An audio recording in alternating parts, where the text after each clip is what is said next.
வருகிறது El Nino. தமிழ்நாட்டிற்கு வரப்போகும் பிரச்சனை. மக்கள் உஷார். கிழக்கு மற்றும் மத்திய பெருங்கடலில் இயல்பை விட 1 டிகிரி செல்சியஸ் வெப்பநிலை உயர்ந்தால் அது எல் நினோ என்றும், 2 டிகிரி செல்சியஸ் உயர்ந்தால் சூப்பர் எல் நினோ என்றும் அழைக்கின்றனர். எல் நினோ ஏற்படுத்த போகும் பாதிப்புகள்.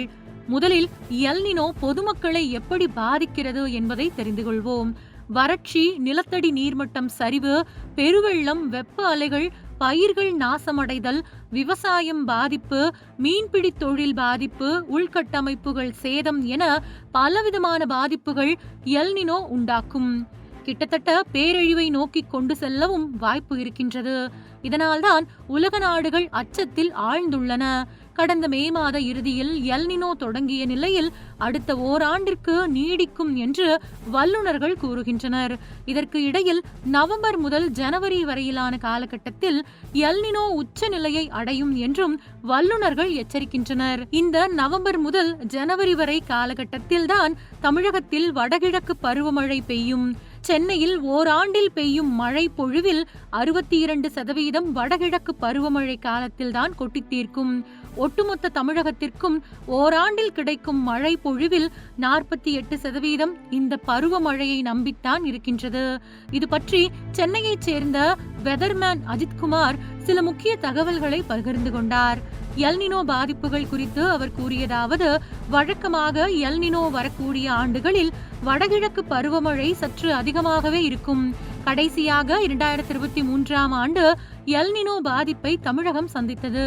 ஆனால் அப்போது அதன் தாக்கம் குறைவாக இருந்ததால் தப்பித்துக் கொண்டோம். அதற்கு முன்பாக 2015ஆம் ஆண்டு சென்னையில் பெருவெள்ளத்தை யாரும் மறந்திருக்க முடியாது. அது எல் நினோ தாக்கத்தின் சிறந்த உதாரணம். அந்த வரிசையில் தற்போதைய எல் நினோவும் இருக்கக்கூடும். மேலும் வரலாறு காணாத அளவிற்கு பாதிப்புகள் ஏற்படவும் வாய்ப்பு இருக்கின்றது.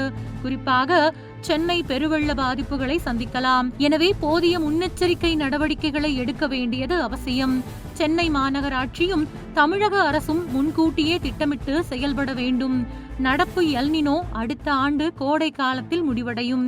குறிப்பாக எல் நினோ பாதிப்புகளால் கடலின் மேற்பகுதி சூடாகிறது. இது கடலில் உயிரினங்கள் வாழும் சூழ்நிலையை கேள்விக்குறியாக்கும். மீன்கள் உயிர் வாழ முடியாது. இதனால் மீனவர்களின் வாழ்வாதாரம் கடுமையாக பாதிக்கப்படும். அது மட்டுமின்றி அடுத்தடுத்து புயல் பாதிப்புகள் ஏற்பட்டு மீன்பிடி தொழிலையும் சிக்கலில் தள்ளும்.